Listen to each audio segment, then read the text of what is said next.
ॐ कुलनाथाय नमः। ॐ वंशपालकाय नमः। ॐ धर्मसंस्थापकाय नमः।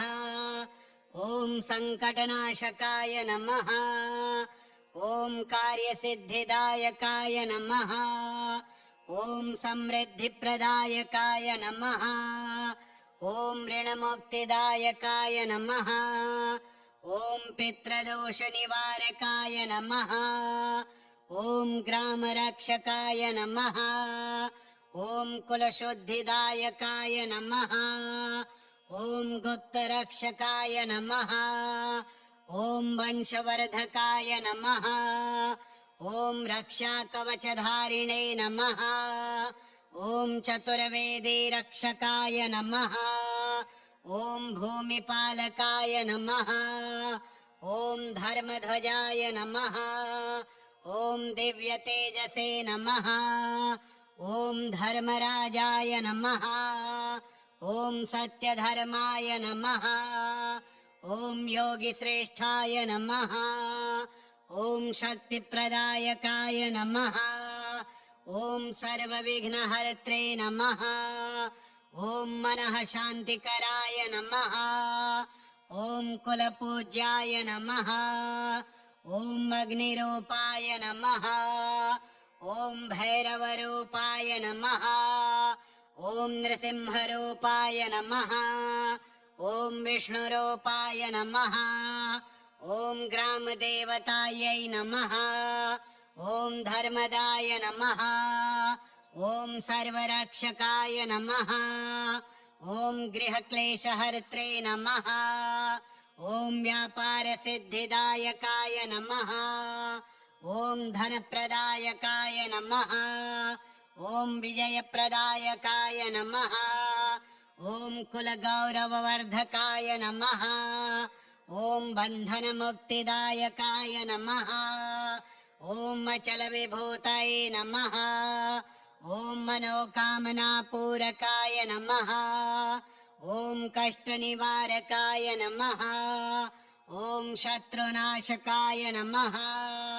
ॐ बलवर्धकाय नमः। ॐ आयुवर्धकाय नमः। ॐ आरोग्यदायकाय नमः। ॐ ध्यानप्रदायकाय नमः। ॐ वंशसंरक्षकाय नमः। ॐ सर्वकामफलप्रदायकाय नमः। ॐ कुलभद्राय नमः। ॐ लोकपूज्याय नमः। ॐ सनातनाय नमः। ॐ महाशक्तिमये नमः। ॐ एकवीराय नमः। ॐ कुलरक्षकाय नमः। ॐ तेजस्विने नमः। ॐ मृत्युञ्जयाय नमः। ॐ देवाधिदेवाय नमः। ॐ कालभैरवाय नमः। ॐ रक्षाधिपाय नमः। ॐ वज्रपाणये नमः। ॐ भवसागरतरकाय नमः। ॐ श्रीनारायणाय नमः। ॐ दिक्पालकाय नमः। ॐ भूधराय नमः। ॐ कुलकल्पाय नमः। ॐ पुण्यसञ्चायकाय नमः। ॐ अन्नप्रदायकाय नमः। ॐ सुवासप्रदायकाय नमः। ॐ उग्रतेजसे नमः। ॐ धन्याय नमः। ॐ कल्याणदायकाय नमः। ॐ बहुजनहिताय नमः। ॐ कृपालवाय नमः। ॐ स्नेहमयाय नमः। ॐ ब्रह्मरूपिणे नमः। ॐ सर्वज्ञाय नमः। ॐ दुष्टदमनाय नमः। ॐ स्वर्गदायकाय नमः। ॐ तपस्विने नमः। ॐ महात्मने नमः। ॐ सत्यप्रतिष्ठाय नमः। ॐ कुलदोषविनाशकाय नमः। ॐ कुलसमृद्धिकराय नमः। ॐ कलहशमनाय नमः। ॐ सौभाग्यदायकाय नमः। ॐ वरप्रदायकाय नमः। ॐ सन्तानदायकाय नमः। ॐ कुलचिन्ताशमनाय नमः। ॐ गुप्तकृपाकराय नमः। ॐ तीव्रप्रसन्नाय नमः। ॐ सर्वयोगप्रदायकाय नमः। ॐ चतुर्भुजाय नमः। ॐ धर्मवृद्धिकराय नमः। ॐ विवाहसिद्धिप्रदायकाय नमः। ॐ सत्यव्रताय नमः। ॐ धर्मनिष्ठाय नमः। ॐ कुलानन्दप्रदायकाय नमः। ॐ कुलचिन्तानिवारकाय नमः। ॐ कुलशान्तिकराय नमः। ॐ पितृपूज्याय नमः। ॐ वंशपावनाय नमः। ॐ गोपनीयाय नमः। ॐ मूलाधारस्थिताय नमः। ॐ सर्वमङ्गलप्रदायकाय नमः। ॐ कुलरक्षाकारिणे नमः। ॐ भक्तवत्सलाय नमः। ॐ सकलशुभप्रदायकाय नमः। ॐ स्वाभाविकदायकाय नमः। ॐ कुलदेवताय नमः। ॐ कुलनाथाय नमः। ॐ वंशपालकाय नमः। ॐ धर्मसंस्थापकाय नमः। ॐ सङ्कटनाशकाय नमः। ॐ कार्यसिद्धिदायकाय नमः। ॐ समृद्धिप्रदायकाय नमः। ॐ ऋणमुक्तिदायकाय नमः। ॐ पितृदोषनिवारकाय नमः। ॐ ग्रामरक्षकाय नमः। ॐ कुलशुद्धिदायकाय नमः। ॐ गुप्तरक्षकाय नमः। ॐ वंशवर्धकाय नमः। ॐ रक्षाकवचधारिणे नमः। ॐ चतुर्वेदी रक्षकाय नमः। ॐ भूमिपालकाय नमः। ॐ धर्मध्वजाय नमः। ॐ दिव्यतेजसे नमः। ॐ धर्मराजाय नमः। ॐ सत्यधर्माय नमः। ॐ योगिश्रेष्ठाय नमः। ॐ शक्तिप्रदायकाय नमः। ॐ सर्वविघ्नहर्त्रे नमः। ॐ मनः शान्तिकराय नमः। ॐ कुलपूज्याय नमः। ॐ अग्निरूपाय नमः। ॐ भैरवरूपाय नमः। ॐ नृसिंहरूपाय नमः। ॐ विष्णुरूपाय नमः। ॐ ग्रामदेवतायै नमः। ॐ धर्मदाय नमः। ॐ सर्वरक्षकाय नमः। ॐ गृहक्लेशहर्त्रे नमः। ॐ व्यापारसिद्धिदायकाय नमः। ॐ धनप्रदायकाय नमः। ॐ विजयप्रदायकाय नमः। ॐ कुलगौरववर्धकाय नमः। ॐ बन्धनमुक्तिदायकाय नमः। ॐ अचलविभूतये नमः। ॐ मनोकामनापूरकाय नमः। ॐ कष्टनिवारकाय नमः। ॐ शत्रुनाशकाय नमः। ॐ बलवर्धकाय नमः। ॐ आयुवर्धकाय नमः। ॐ आरोग्यदायकाय नमः। ॐ ध्यानप्रदायकाय नमः। ॐ वंशसंरक्षकाय नमः। ॐ सर्वकामफलप्रदायकाय नमः। ॐ कुलभद्राय नमः। ॐ लोकपूज्याय नमः। ॐ सनातनाय नमः। ॐ महाशक्तिमये नमः। ॐ एकवीराय नमः। ॐ कुलरक्षकाय नमः। ॐ तेजस्विने नमः। ॐ मृत्युञ्जयाय नमः।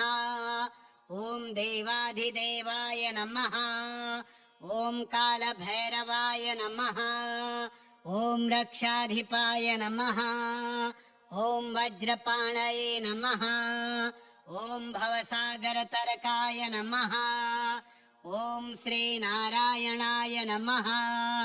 ॐ दिक्पालकाय नमः। ॐ भूधराय नमः। ॐ कुलकल्पाय नमः। ॐ पुण्यसञ्चायकाय नमः। ॐ अन्नप्रदायकाय नमः। ॐ सुवासप्रदायकाय नमः। ॐ उग्रतेजसे नमः। ॐ धन्याय नमः। ॐ कल्याणदायकाय नमः। ॐ बहुजनहिताय नमः। ॐ कृपालवाय नमः। ॐ स्नेहमयाय नमः। ॐ ब्रह्मरूपिणे नमः। ॐ सर्वज्ञाय नमः। ॐ दुष्टदमनाय नमः। ॐ स्वर्गदायकाय नमः। ॐ तपस्विने नमः। ॐ महात्मने नमः। ॐ सत्यप्रतिष्ठाय नमः। ॐ कुलदोषविनाशकाय नमः। ॐ कुलसमृद्धिकराय नमः। ॐ कलहशमनाय नमः। ॐ सौभाग्यदायकाय नमः। ॐ वरप्रदायकाय नमः। ॐ सन्तानदायकाय नमः। ॐ कुलचिन्ताशमनाय नमः। ॐ गुप्तकृपाकराय नमः। ॐ तीव्रप्रसन्नाय नमः। ॐ सर्वयोगप्रदायकाय नमः। ॐ चतुर्भुजाय नमः। ॐ धर्मवृद्धिकराय नमः। ॐ विवाहसिद्धिप्रदायकाय नमः। ॐ सत्यव्रताय नमः। ॐ धर्मनिष्ठाय नमः। ॐ कुलानन्दप्रदायकाय नमः। ॐ कुलचिन्तानिवारकाय नमः। ॐ कुलशान्तिकराय नमः। ॐ पितृपूज्याय नमः। ॐ वंशपावनाय नमः। ॐ गोपनीयाय नमः। ॐ मूलाधारस्थिताय नमः। ॐ सर्वमङ्गलप्रदायकाय नमः। ॐ कुलरक्षाकारिणे नमः। ॐ भक्तवत्सलाय नमः। ॐ सकलशुभप्रदायकाय नमः। ॐ स्वाभाविकदायकाय नमः। ॐ कुलदेवताय नमः। ॐ कुलनाथाय नमः। ॐ वंशपालकाय नमः। ॐ धर्मसंस्थापकाय नमः। ॐ सङ्कटनाशकाय नमः। ॐ कार्यसिद्धिदायकाय नमः। ॐ समृद्धिप्रदायकाय नमः। ॐ ऋणमुक्तिदायकाय नमः। ॐ पितृदोषनिवारकाय नमः। ॐ ग्रामरक्षकाय नमः। ॐ कुलशुद्धिदायकाय नमः। ॐ गुप्तरक्षकाय नमः। ॐ वंशवर्धकाय नमः। ॐ रक्षाकवचधारिणे नमः। ॐ चतुर्वेदी रक्षकाय नमः। ॐ भूमिपालकाय नमः। ॐ धर्मध्वजाय नमः। ॐ दिव्यतेजसे नमः। ॐ धर्मराजाय नमः। ॐ सत्यधर्माय नमः। ॐ योगिश्रेष्ठाय नमः। ॐ शक्तिप्रदायकाय नमः। ॐ सर्वविघ्नहर्त्रे नमः। ॐ मनः शान्तिकराय नमः। ॐ कुलपूज्याय नमः। ॐ अग्निरूपाय नमः। ॐ भैरवरूपाय नमः। ॐ नृसिंहरूपाय नमः। ॐ विष्णुरूपाय नमः। ॐ ग्रामदेवतायै नमः। ॐ धर्मदाय नमः। ॐ सर्वरक्षकाय नमः। ॐ गृहक्लेशहर्त्रे नमः। ॐ व्यापारसिद्धिदायकाय नमः। ॐ धनप्रदायकाय नमः। ॐ विजयप्रदायकाय नमः। ॐ कुलगौरववर्धकाय नमः। ॐ बन्धनमुक्तिदायकाय नमः। ॐ अचलविभूतये नमः। ॐ मनोकामनापूरकाय नमः। ॐ कष्टनिवारकाय नमः। ॐ शत्रुनाशकाय नमः। ॐ बलवर्धकाय नमः। ॐ आयुवर्धकाय नमः। ॐ आरोग्यदायकाय नमः। ॐ ध्यानप्रदायकाय नमः। ॐ वंशसंरक्षकाय नमः। ॐ सर्वकामफलप्रदायकाय नमः। ॐ कुलभद्राय नमः। ॐ लोकपूज्याय नमः। ॐ सनातनाय नमः। ॐ महाशक्तिमये नमः। ॐ एकवीराय नमः। ॐ कुलरक्षकाय नमः। ॐ तेजस्विने नमः। ॐ मृत्युञ्जयाय नमः। ॐ देवाधिदेवाय नमः। ॐ कालभैरवाय नमः। ॐ रक्षाधिपाय नमः। ॐ वज्रपाणये नमः। ॐ भवसागरतरकाय नमः। ॐ श्रीनारायणाय नमः। ॐ दिक्पालकाय नमः। ॐ भूधराय नमः। ॐ कुलकल्पाय नमः। ॐ पुण्यसञ्चायकाय नमः। ॐ अन्नप्रदायकाय नमः। ॐ सुवासप्रदायकाय नमः। ॐ उग्रतेजसे नमः। ॐ धन्याय नमः। ॐ कल्याणदायकाय नमः। ॐ बहुजनहिताय नमः।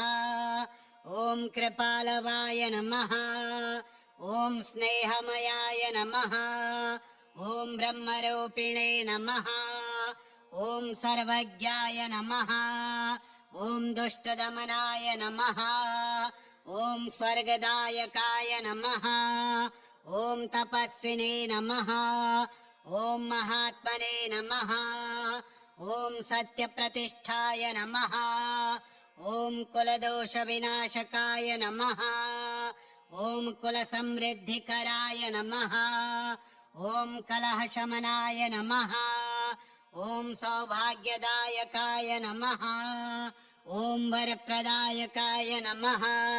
ॐ सन्तानदायकाय नमः। ॐ कुलचिन्ताशमनाय नमः। ॐ गुप्तकृपाकराय नमः। ॐ तीव्रप्रसन्नाय नमः। ॐ सर्वयोगप्रदायकाय नमः। ॐ चतुर्भुजाय नमः। ॐ धर्मवृद्धिकराय नमः। ॐ विवाहसिद्धिप्रदायकाय नमः। ॐ सत्यव्रताय नमः। ॐ धर्मनिष्ठाय नमः। ॐ कुलानन्दप्रदायकाय नमः। ॐ कुलचिन्तानिवारकाय नमः। ॐ कुलशान्तिकराय नमः।